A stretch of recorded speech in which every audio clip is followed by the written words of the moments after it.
I don't like shades.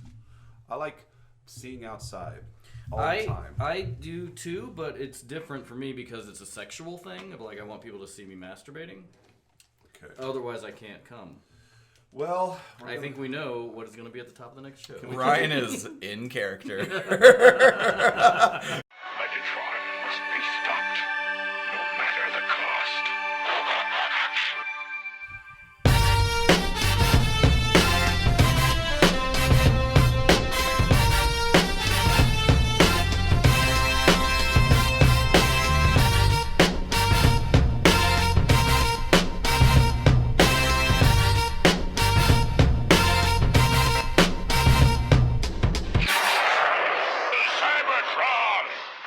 Hello, ladies and gentlemen, and welcome to the Autobot Decepticast. This is your weekly podcast delivering a minute-by-minute breakdown of the 1986 Transformers movie. This is your host, Aaron, and I'm here with my two precocious and punctual co-hosts.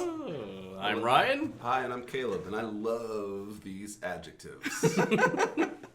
It's my thing. So, this is episode 14. We're going to be covering minute 1301 to the 14-minute mark. We got it.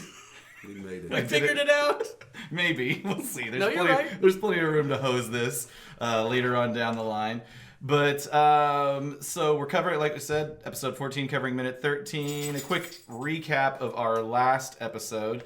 You'll recall, apparently microscopes also work as telescopes. That's right. Did you guys know that? We all know this. Do you just flip it around and look at it in reverse? Is that how that works? That is how you make telescopes.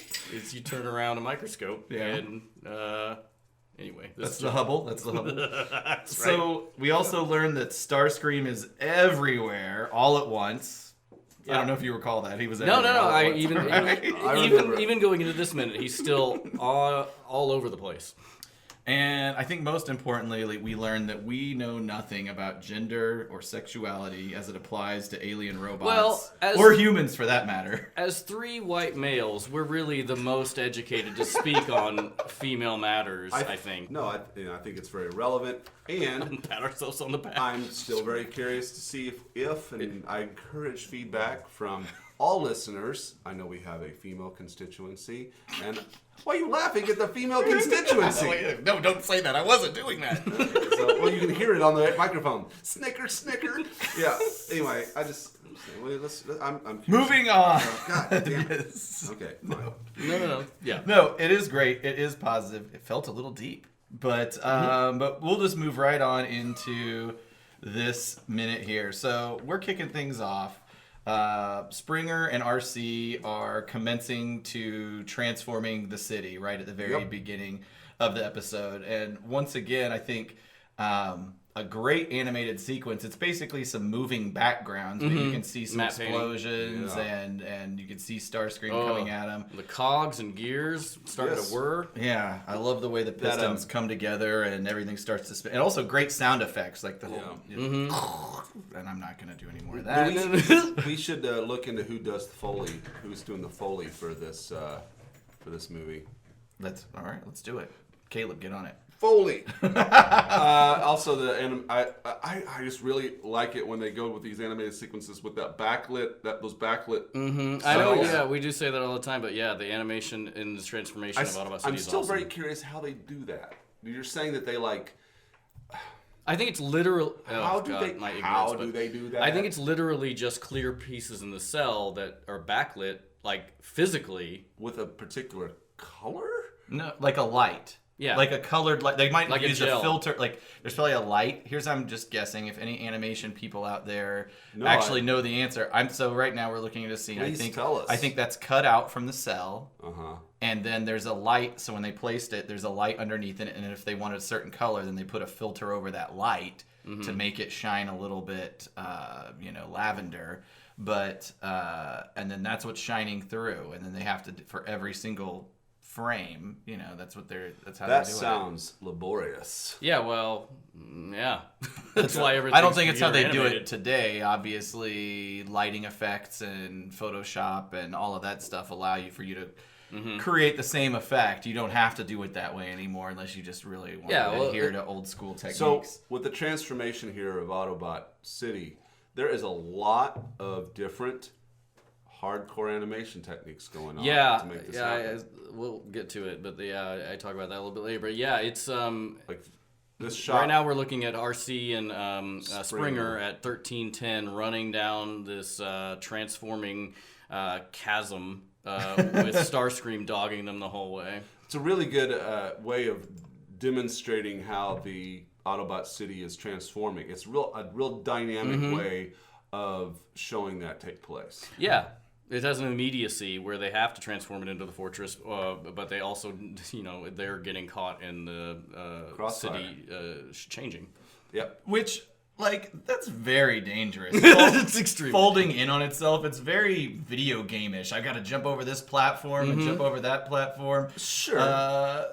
Why didn't they just make it easier on themselves to transform this fucking Like city? you could walk down the side where there's like a gangway where it's like there's a railing. Or And why do they even have to travel from one side of the city to the other? Like if you have to push so many buttons and pull so many levers, why don't you station some people in those areas? Right. So that hey, pull those levers so we can transform this thing. Or why not just do it from one control room? Or exactly. I would love it if a representative from OSHA shows up and says, "Hey guys," and then all of a sudden Starscream just shoots them. Starscream can't shoot yeah, anybody. there's Autobots do not adhere to OSHA standards. No, there's definitely some workplace negligence here. We've frozen on this shot of Starscream at 1314, where I love this, that they don't do this very often. It seems like almost a forced perspective, where Starscream's nose cone is really long, and it makes him look very menacing, and it has the illusion of him traveling very fast. Very fast. They're even adding motion lines just to really bring it, drive it home. Pathetic fools! Yeah, he's cruising. Yeah, it's like extreme foreshortening, and it looks awesome. So like you said earlier, Ryan, he's dogging them right now, and they're kind of running through this pathway. It's kind of becoming a tunnel, and Starscream transforms, lands as the top closes in. So we all know what's about to happen. Why, Starscream didn't need to transform and land on his feet. He could have just pulled up and gotten out of there, but my explanation is that he's so focused on getting them, he doesn't notice his surroundings. Yeah. All right. But here's a note, and we're getting ready to see it in a second, where his foot thrusters, I love that. At 1325, where he launches his foot thrusters and shoots out of the closing clamshell, that sound is the Millennium Falcon thrust sound. Oh, is it really? It's exactly that. They took that sound. There's a lot of Star Wars sounds in this movie. How does that get appropriated? I don't know. I don't know how it works. Well, Nelson Shin worked on Star Wars, so I don't know if that has. So you think He had access to the... He's he has the wave files. That's interesting. Yeah, almost all the thrusting. Oh boy, the thrust sounds. Here we go. Yeah, I'm gonna fuck it. Of the seekers in this movie are the Millennium Falcon acceleration sound. That's fascinating. So I wonder, that makes me ask two questions. I assume that sound was developed proprietary for the Star Wars movies by the production staff. I assume that they didn't grab that sound from a log of stock audio. So it's either stock audio, or maybe it became stock audio after the Millennium Falcon. They developed it, put it up on the market, and these guys bought it and used it. I'll wager that. Yeah. What's the stock screaming effect that's popular? Oh, No, not that. That's the goofy scream. I'm talking about I think it's called the Wilhelm scream. The Wilhelm scream. And it's just... I don't think that's in here. That's I was hoping there would be no Wilhelms. Well, we'll keep an eye out. Do they not use that in every Transformers movie? Probably. And the Michael Bays, I'm sure they do. Well, I'm not talking about the Michael Bay movies. Well, That's what we got. which we All right, say so, every anyway. So that's really cool. I did not know that, and that is really I found a interesting. lot of that. Going forward, I have a lot of notes about where the Star Wars noises are in sounds in the movie. Okay. Please point them out every time. Yep. So Springer and RC escaped from Starscream in the tunnel. Starscream, he's realized he's lost them. He transforms, lands. He recognizes if he doesn't act quickly, he's going to be trapped from above. So he launches himself up and gets stuck, and Gets his foot caught. it's a pretty like intense scene, actually. It is really, yeah. It's very scary. And even knowing what he's planning to do before he does it around 1331, you can see him aiming his beams at the at his foot, and you're like, he's not gonna, is he gonna? And then he does, and it's just, you kind of feel it, the tension of that. He's gonna do it. And then there At that is, moment. I know, go ahead. Let's see if I can pause it. Just there we go. Yeah. Oh yeah. Wow. So it's not really his foot that's injured. Like, we've paused it at minute 13, 34 seconds. It's more his ankle that he just, like, sliced through. Man, I have to say again, like, I don't think that anyone would ever notice that. And I didn't after 30 Yeah, years of the watching this film movie until and this analysis. Just only having the ability to freeze frame like this in this kind of capacity, you would notice it. So again, It's a real attention to detail. Yeah. I have to commend the animators for just throwing that stuff in, probably being aware that it's not going to be readily noticeable by the viewing audience. That being said, it's inconsistent from frame to frame in this same sequence, but still, yeah, it's in this. Maybe they were told to do, like, all right, when he flies up, he's got to have an injury. You got to paint that. You got to illustrate that in, and then they just, they follow through on what they're obligated to do. So yeah, I mean, watching this movie for 30 years, I never picked up on it. That's kind of honestly the fun of doing this whole thing. We get into such minutia that there's almost like Easter eggs for a movie I've seen a million times, and this is one of those for me because I always thought, okay, I get it. He shot his foot. It's in pain, but whatever. It's like a sting. You don't see it. Yeah, it moves too fast, but that's a pretty good gash right there. It's a pretty detailed drawing. Like, there's even stuff inside the wound. You can see the details of his. Yeah. And this is also another example of Starscream being super powerful and almost completely incompetent. Yeah, he's definitely a heel. I mean, they just Heel. oh buddy. So we move past. I guess this would be Starscream's 127 hours moment, and he flies away. And that was pre-prepared. Okay. RC's transforming the city, and and this is I don't know if we even addressed it before, but like Boink. fucking RC is, speaking of Star Wars, totally has Leia Organa like head buns. I have to believe that is an homage. It must be, right? I have to believe it. Is her helmet head always that pronounced? No, I think this is a little off. This particular scene model. looks We're like looking that's at the minute 13, 35 seconds. That seems heavily accentuated. RC's in a control room. She's hitting some buttons, pulling some levers. And maybe that's why I did notice it, because they're so big in this scene. Yeah, it varies. This feels a little off from the standard.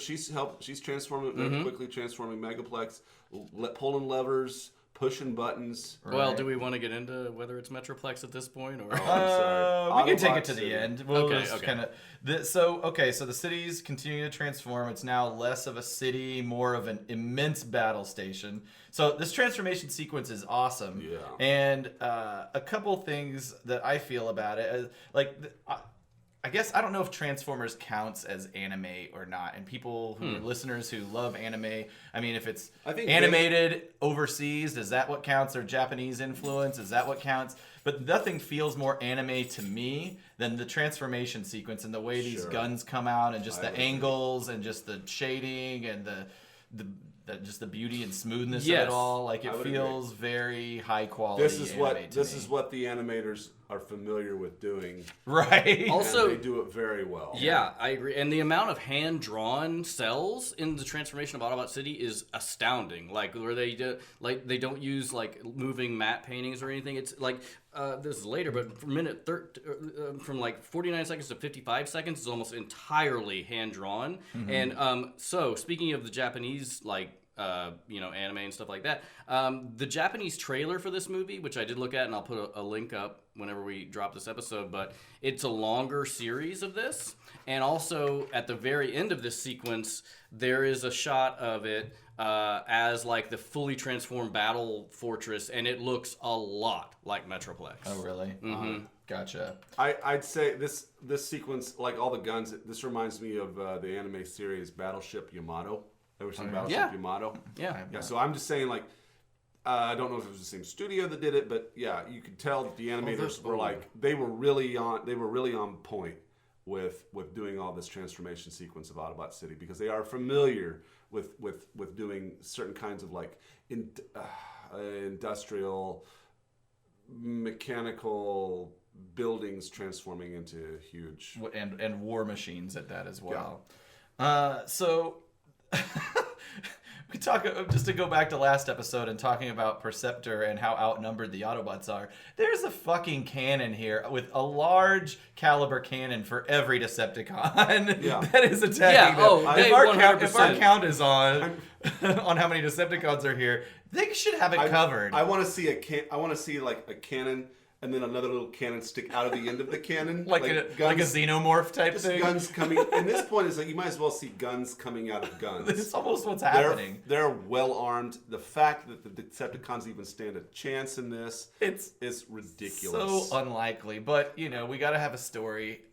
Yeah, also, as Ryan says often whenever I go off the rails on these types of things. Yeah. But god damn it, they should never lose. This is incredible. But let's whatever. Let's make a note to make shirts of some sort or something that says "because movie." I think those will do really well. But, I like it. Hang on, right. write it down. Write that down. Movie shirts. I don't know what that would. I don't know what that logo would. I don't know what the graphic would look like, but I think we could do very well with that. Maybe it has some celluloid. All right, good. Okay, so also coming up in the next sequence, from about 1350 onward, you start to see from the external side of the city the siege starting to happen, some cannons, and there are so many more Autobots than originally we counted. I mean, I counted at least another 10 or 12. Running up and down the ramps into and out of the city. And they're sort of like they're just kind of running in and out of the city. They're taking shelter. Second 50. So aside from the fact that they have 2 guns per Decepticon, or if not more, there's also more Autobots than we believe there were. So and also in the Japanese trailer, there are many, many, many more Decepticons. Basically just drone planes is what it looks like. I mean, they're just copies of the Seekers, but there are a lot more that are shown. And the trailer was made like before the movie was finished, so I mean, there's a lot of stuff that doesn't make it into the final cut. Also, Ultra Magnus is in his original Diaclone colors in the Japanese trailer. I must have seen it a long time ago because I remember that sequence. Does the trailer show Hot Rod catching 3 fish? It does not. It does show Hot Rod, RC, and Daniel in a ship at some point, which they never appear in the film. What were they doing in the ship? I think it was an alternate version of where Cup's telling the story to the Dinobots. Interesting. Are there quote unquote deleted animated sequences that exist out there that are viewable? Yeah. There's definitely some storyboards that so sometime we should all sit down and watch the 30th anniversary, also to watch the commentary, because you've got Nelson Shin, Flint Dilly, I think Susan Blue as well. Probably would be a good idea. I've watched it before, but we should watch it again together. There's definitely storyboards of animated, and you see characters die that you didn't see on screen, and just a few other little nuances. Okay. But to Ryan's earlier point, and on the next episode we'll get into it even a little bit more when Blaster is introduced. But the whole background, like everything being animated and not so much as a matte paint. Yeah, trying to count the guns. Can't do it. Not like this sequence from about 1349 to the end of the minute is all fully animated. There's no matte painting background. Right, exactly. The background is animated, and there's just a lot of that in that movie, and that is amazing. And I love this scene around 1353 to 1355 where Megatron flies in and takes a shot at a steel door, and it does nothing. but it's a great angle. It's a great action shot. I feel like even the cartoon, which in theory could have replicated a shot like this, I just feel like they weren't as on point with their angles and stuff like this. Very simple. As opposed to like these are much more again like dynamic, cinematic angles and camera angles, so to speak. They pulled out all the stops. They had a bigger budget. They probably were like, we really need to make this work. Right. This is the movie. So Megatron takes a couple of shots at the door, does nothing, and he calls on the Insecticons to breach their defenses. And here comes Kickback and Shrapnel. And Kickback and Shrapnel flying in the screen. Megatron looks awesome in that close-up that he does, where he elicits that command. And why the Insecticons? Because this is actually, it's not a deviation for this minute. I should have mentioned this earlier, but the Insecticons eat shit basically. Do they eat metal? Yeah. Okay. And like in the original script that I had, in fact, whenever Hot Rod starts shooting at the shuttle, the Insecticons eat the shuttle away, and that's when the Decepticons come out. Oh, really? Yeah. That's weird. Yeah. Well, that would solve the problem of I guess the Decepticons wouldn't care of it just fucking crashing, but. So in the. That's a good. You know what? Why don't whenever they fly out of the shuttle, why doesn't Megatron have the shuttle crash into Autobot City? Like have somebody take the controls or just and 9/11 the orient city. it that way. Yeah, exactly. Oh. We brought 9/11. Follow the money. Cui bono. The way it goes, why don't they just not use the shuttle? I mean, 'cause they had a plan. Yeah. I guess so. Speaking of, go ahead. I was just going to say that brings us to the end of the minute here. Before we get into the Metroplex talk, I want to talk about something that we've omitted. But I'm glad we did because we've had plenty of content for other episodes, so it's fine. And really, it's the only one to bring up now. But in terms of voice actors, he's been on previous episodes, but we haven't talked about Starscream, Chris Lotta, Chris Collins, a.k.a. Chris Lotta. Also the voice of... Cobra Commander. Cobra Commander! Yeah. So, by all accounts, he was a very gifted comedian. And very renowned for his voice work. He won the 1990 San Francisco International Stand-Up Comedy Competition. Really? So he was like a rising star. But there's a great YouTube clip from him, and we can watch it later. I've got it pulled up, but it's from about 1992 at Evening at the Improv, which was hosted by William Shatner at the time. And just a great showcase of his talent. And his persona was such that he was kind of a psychotic, almost multi-personality type person that had directed. Yeah, his stand-up persona was basically a psychotic person with multiple personalities that had channeled that energy into a stand-up career. That's really interesting. And so he drew, when you see him do it, he draws from some of his characters. Like he does a very Starscream-like voice in his stand-up, but he's like a different type of character. Kind of like Bobcat Goldthwait. In a way, I've never seen Bobcat stand up. He's definitely doing it. Yeah, he does that. Yeah. That kid, everyone, the character we know as Bobcat Goldthwait is just that. It's a character. Yeah, it's like Larry the Cable Guy. He's not like that. No, I love Bobcat Goldthwait though. You mean Larry the Cable Guy doesn't fix cable when he's not? You mean comedy? He's not a complete dullard? You've seen Larry the Cable Guy's. I'm just kidding. Yeah, I've seen it. His name's like Larry Johnson or something. He came out in pleated khakis. Yeah, I've seen it. Yeah. So at any rate, he studied at New York University for about a year. He focused dance, voice, and mime. He started his voiceover work around 1979. Wait, is this what you were just talking about? Space Battleship Yamato? Yes. Yep. Okay, that was his first voiceover gig. It was called AKA Star Blazers. And then in 1983 he started working on a little 5-part series called G.I. Joe, voicing the iconic Cobra Commander. Fuck yeah. Nothing better than when they introduced Serpentor and gave Cobra Commander this weird sarcastic, jealous well, he basically became the Starscream role at that really point. Did. He did, and it was great. Awesome. Yeah, you started. The weird thing about that, and I'm gonna have to go on a little tangent here about G.I. Joe. They introduced Serpentor, and Serpentor's a dick, and he's like the combination of 10 of history's greatest the most insane people that ever were. And the weird thing about that move is they make you start sympathizing with Cobra Commander. And you do. Yeah, because he is like, guys, everybody, come on, this guy's not good. His storyline in the G.I. Joe movie is actually very sad. Cobra Commander's character in the G.I. Joe movie is sad because he gets exposed to these spores that turn people into animals. And he starts literally becoming a snake, so that by the end of the movie, he literally becomes a snake and fights one of Serpentor's snakes. That Serpentor always has these snakes on his outfit that he strokes to make hard. And He does a spear. And when you last see Cobra Commander, he is a snake fighting one of Serpentor's snakes. I completely fucking And forgot about that. it's actually pretty sad. So anyway, trying to reel that back in. That's okay. Chris Lotta, a hell of a voice actor. He's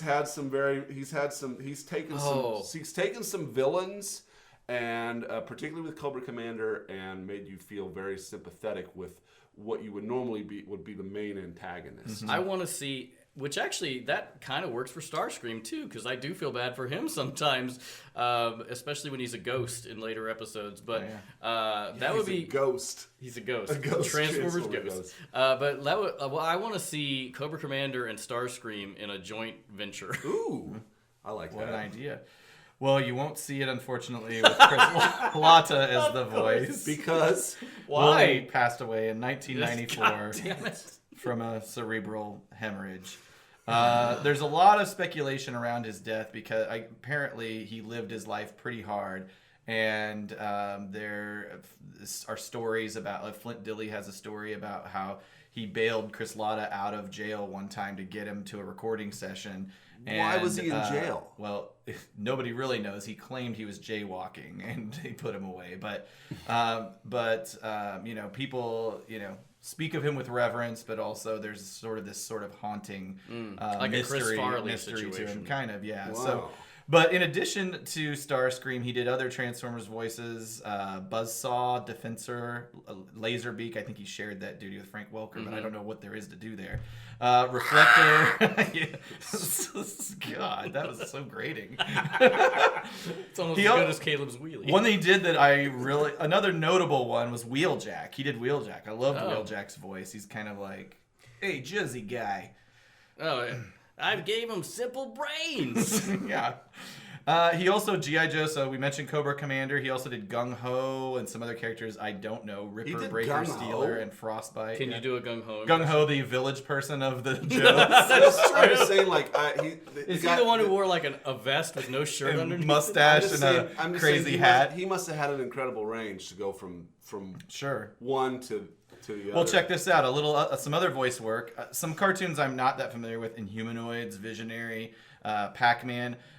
He was on he did the real Ghostbusters, but he also did a little show called The Simpsons. He was the original Mr. Burns and Moe Szyslak. And then he died, and Hank Azaria took over. When did he die? 94. Jesus. So Hank Azaria took over Moe. So how many- So that would have been on for 4 years because it debuted December of '89. Yeah, so he would have been involved for Quite a, I mean, not We're not significant just, now. We're not but- just talking like Tracy Ullman.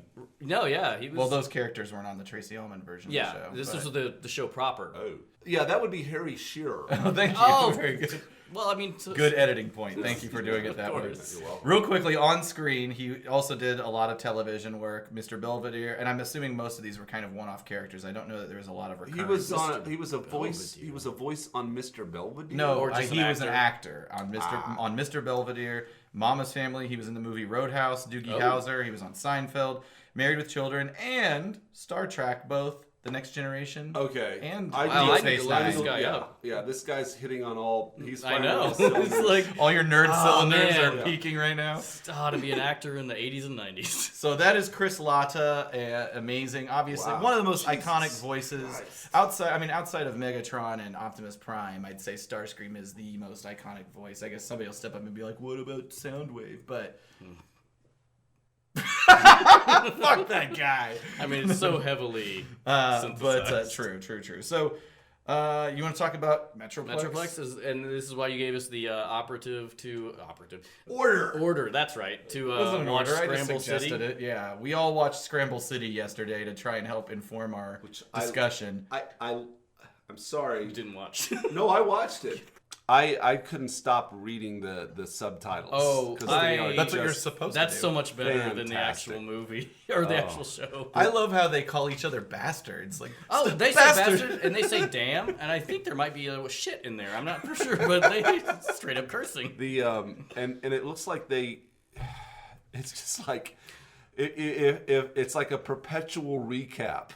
It's Yes. So for those who don't know, we're talking about Scramble City, which is an episode that aired in 1986, I believe, late, but it was only in Japan. It was never finished. I guess it didn't air. Never mind. But it was basically telling the story of building Autobot City, correct? That's what I took of it. Scramble City is Autobot City. Yeah. And Ultra Magnus appears in it. Or at least Scramble City is Metroplex. Yeah, that's true because they call him Scramble City in that episode. And yeah, you're right, Caleb. Like I was watching it. I'm like 2 minutes in. I'm like, what the fuck? It's just like a huge like data dump of exposition. They just like, are these what Japanese cartoons are like? Why don't you have the characters talking yet? Why is it just a voiceover for all this shit? And I'm like, show me, don't tell me, motherfucker. But more than like voiceover, it's like even the characters themselves are like recap. Like they just want to. They're making extra sure that you know what's going on. Well, so as I understand it, and I might be wrong about it, I mean, you notice Scramble City was only like a 15-minute long episode. I think it was finished. I think that was the end of it. Oh. But what is cut Post from credits. it, what's cut from it is that the initial 15 minutes are like is a total recap montage of everything from like the first 2 seasons. Okay. So to your point about how much it feels like this is catching you up, the 15 minutes you didn't watch are that exactly. I'll put a link up to this video, but if you guys have not seen it, it is. Will you put a link up? One of us will. Or none of us will. I will. I added some. Oh, you motherfuckers. But it is insane watching this, and not to skip too far ahead, but it's just again. Like, aside from a data dump of exposition, it is a dump of new characters. There are 22 new characters introduced in that 16 minutes. So, is that right, though? Because are you counting, like, the aerial bots and the defense? Aerobots, Stunticons, Combaticons. But that's the thing I don't understand. They introduce those characters like we've never met them before. They are all over season 2. I guess all that's of those true. characters I guess are that's in true. the show before that point, which makes this episode just so strange because they truly do act like They're new. they're new, but they are not new. Right. But right. but Ultra Magnus is new. I think he was there Maybe was the no Hot only- Rod, right? Was Hot Rod in that episode? Nope. And there was no Cup or No. Blur. It was He's just the Ultra only- Magnus and Metroplex. That's right. And I guess Triptychon. Yeah. And all these, I guess, like these combiners. Right. Yeah, it's basically like porn for combiners. It's like, Which- are they gonna have a bigger? Fucking- It's just like it's a pissing contest. It is. Yeah, that's exactly. And also, I'm like, they say in the episode why they say that the Stunticons were built to fight the aerial bots. I'm like, why did you build cars to fight planes? Right. And why didn't? And my opinion is like. It's like a Cold War. It's like an escalation thing. It really is. If is. you're gonna win, just throw Metroplex out there at the beginning. It is. kidding. This is my gripe with all Japanese like cartoons, shows. Like this is Power Rangers, where they're just like, just fucking make the Megazord. Why are you even fighting as spandexed martial arts? It's like escalation. I'm yeah, like, it's like- just fucking bring out the big guns. Right. Again, they send Devastator, who gets beaten because the Aerobots come in. Why don't you send Devastator, Minosaur, and fucking Bruticus all at once? I have had a lot of gin and I haven't eaten. And it is 10:30 in the morning. I'm doing great. Sure, because of cartoon. I mean, I'm now screaming. I'm sorry. Because cartoon, but it is literally like the whole episode is like it's like I've got a bigger guy. Now I've got a big guy. It's also I've the got rules. a bigger guy. The rules. The rules are so weird. Oh, Like, I they're love the part bonkers. where they knock a leg off, and then of Superion, Superion. and then And one of the And then- Bruticus's arm attaches to it, right? I think it's not Bruticus, it's Or Minosaur. Minosaur, yeah. Minosaur's arm. He shoots his arm off, hits the guy out of the way, and then he says, "Bastard!" Yeah. and then he so attaches then his arm is attached to Superion, and also before even that, to Superion's leg. you get this thing where it's like, transform to power up. transformation powering up, and I'm like, oh, they engage in a different way, and now so it's even more like just show up in that form, like they transform. I'm disappointed. It's very confusing. I'm disappointed because the one I watched, they do not actually show Metroplex like transform into the robot. Am I remembering? I can't remember. Yeah, I don't. I'm not like the movie. The Transformers movie shows more of a transformation sequence than him transforming from the moving city, right? Which I guess I would describe as a mega tank, into his robot form. I think they call it Mobile Fortress. Now, would Metroplex be mimicking a fortress? That's right. That's right. That's a whole other conversation. And his because in my mind, he is a fortress. Because he's performing the function of a fortress. I think we can That just is say a he myth- is a that fortress is a- as opposed to the other ones who So are then, mimicking is he things. mimicking a robot? Is he mimicking a? So he's a fortress mimicking a robot? Yes. I'll They go should with call that. him. Wait, never mind. I was gonna say Fortress Mimicamus. Oh, no. Sorry, goddamn Is it. he like a? That's- He's not a Roman emperor. And I was thinking of a guy. different guy. I was thinking of Fortress Maximus. So we say all that to get to. So is Metroplex Autobot City? What on the TF Wiki says that Metroplex had been installed as a subsection. That's right. Of the larger Autobot City. And it also goes on to say his cog was destroyed during this battle, and that's why It's a lot of supposition. and that's why they had to go and do all the mechanical shit to transform him. But nowhere on screen did you No, see, you don't see it on screen. or in the script, does it indicate that And this cog was destroyed. This could have been a big robot. And that- I think this is back engineering because later in the totally. show there is an episode that is bananas where Metroplex's transformation cog is stolen and they install Triptychon's transformation cog and then Metroplex's transformation cog is installed in Triptychon. It's fucking weird, but it's like so he has to have a cog to transform. So it's really like shoehorning it in that this is. But yes, there are parts in the show where Metroplex is a part of Autobot City. I have a question. Why are we talking about this? I think it was a debate that started in the last episode. Are Metroplex and Autobot City the same thing? They never refer to him as Metroplex on screen. And we're discussing how Scramble City ties into kind of a bridge. It's a prequel. Supposedly- It's basically a it's prequel. a bridge. Supposedly, it's a bridge between the seasons we've seen and the movie because as far as season 2 of the show stops in like 86 or what, like the literal year 86, and the movie picks up in 2006. 2005. So, Why or was 2005, it- sorry. Why was it never released? Why was Scramble City never put out there? They just I don't know. I don't know exactly. I have read that there are some it is dubious as to the rights holders of the material. I think really? a different animation studio produced it than typically, and the animation was actually really good. So it wasn't a matter of for like a standard television. It wasn't show. a matter of the product. It was a matter of like legality. Maybe I don't know the answer to that.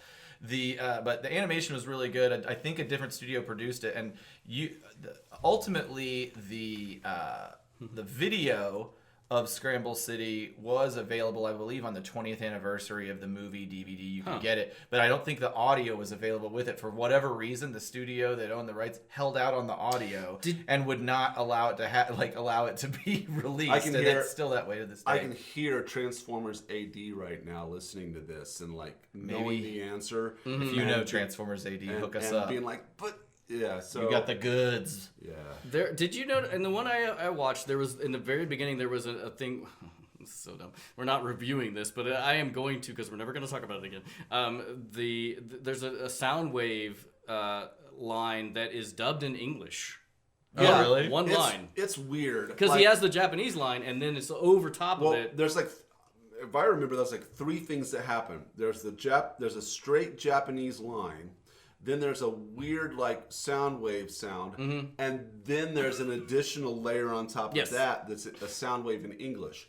Now, when they do it the next time he speaks, they eliminate the Japanese Subtitle? No. They eliminate the Japanese voicing altogether, and then it's then it's just strictly sound wave talking in Japanese with the filter Right, on. right, Like right. there's no filter at the first the first talk. one, the first time, and then there's yeah. this weird there's a filter and an additional Americanized overdubbing of it's just a mashup. It's weird. I only have 2 other points on this, and then we can move on. But one is at minute 3:01 in this 16-minute episode, Ratbat flies into the cave into Autobot City. Ratbat, he is straight flying into a pussy. It looks like a pussy. It is I'll have to go an back and look at expanding vagina, like it's a speculum has been rammed in there. Speculum that's right. rammed in there. That's right. That's how it works, ladies. I know. The I OBGYNs thought out we there. were going to get through one fucking episode. I did too. We're so close. Well, and after that, it says Ratbat intruded deep inside. I was hoping we would get through this Nope. episode without Ryan's Hopes having, failed. my uncomfortables. Those are your 2 points? No, I had one more. The end credits. Did you read the end credits? Okay, great. so The dub, like the captions. So I've watched a little bit of the Japanese Headmasters, and I haven't been able to make through it. It's just difficult for me to watch things long term with subtitles. But the theme music is always the lyrics are so dramatic and full of I should've outrageous metaphors. I should have wrote them down, but it was midnight last night when I was Well, I wrote them down. Awesome. Go for it. Okay, so these are the end credits, which in the American version there are no words. So this is the song that's saying over the credits. Over the credits at the end, and it is a Transformers song, and this is the English translation on the Japanese lyrics. That's right. Okay. Vibrations that echo from where the shooting star departs. The star is here now. Yes. Give me no peace again. KNOW. You are now crushing me. Please throw away the sorrow in the crushing sky. You who were born to fight. Transformer. It's beautiful. It's beautiful. I feel like that could have won a high school It's a pretty good poem. language art poem. Yeah. Very good. And the female singer that sings that sings it earnestly. Yes, she is very it is not a You joke. feel very emotional about what's going on. So to close the book on Autobot City, I think yes and no, we're agreed. Metroplex is not Autobot City, but he is a part of Autobot City. And I think there are certain shots in the movie, Transformers the movie, where they look very Metroplexy in his design. Yep. So he is a part of the city, but not the whole city. And we'll leave it at that. So what a great diversion there. So one other script notes and deviations. Script deviations. I only have one. And it's that in my version of the script, Starscream's foot situation is somewhat different from what is on screen. In my version, an early version of the script, his foot gets caught in the clam of the transforming courtyard, and after struggling for a second, he holds out his arm, and a contraption comes out of his wrist that is basically like a robotic shoehorn. What? And it comes out, goes down, and pries his foot out of the clamshell, and then he flies off and is safe. Oh my god, I don't have that in mind. I gotta admit, we've had conversations about how the Transformers have a special gift that helps them in a specific situation. That is the most specific situation. It's got a shoehorn. And again, to Caleb's point of I want to see the movie that is the first draft of these all mashed together. It is not a shoehorn though. It is just acting like a shoehorn. That's right. That's what it It's says. mimicking No, a shoehorn. no, I'm just making fun of Ryan. It's a pry bar. Yeah. I like how it's a shoehorn. I wish I there visualized that. is a Decepticon named Prybar, and that is all he does. It's turned into a crowbar. I'm kidding. Okay. That's not real. No, I'm sorry. Caleb looked so compelled by that. He captured his imagination. I need to see No, this. he had me fooled for a second. Do you guys have anything else on this No. guy? Okay. I'm good. All right. Well, we've got an hour and 5 minutes of recording time. Well, it was like 20 up top. So. We'll see how it goes. So next episode, we're gonna see. You shouldn't be so concerned with the time necessarily. I mean, if it goes long, it goes long. Surge Mama said our timing was perfect. Why is it going off one guy? And is it Surge Bomber or Sergey Bombay? Sergey Bombay? Sergey, let us know. We're going too long. Yeah. So, next episode, just a little quick preview. We're going to see an Insecticon skull smashing. We're going to see the strange resurrection of a dead character. And we're also going to meet one of my personal favorite characters. Blaster. All right, spoiler alert. So, thank you guys for listening. Please listen to our show, iTunes, Stitcher, Google Play, TuneIn. Those are all of our platforms there. Follow us on our social media, Twitter, Facebook, Instagram. All of them are at APODcast. And, of course, you can also visit our web presence at autopoddecepticast.com. Tell your friends. Please tell your friends about us. Word of mouth is good. We want, iTunes users, we rate, want everyone to hear us subscribe. because we think we're pretty cool. Cool! All right, guys. Thank you. Thanks, bye. This is what I get for drinking whiskey at 10:30 in the morning.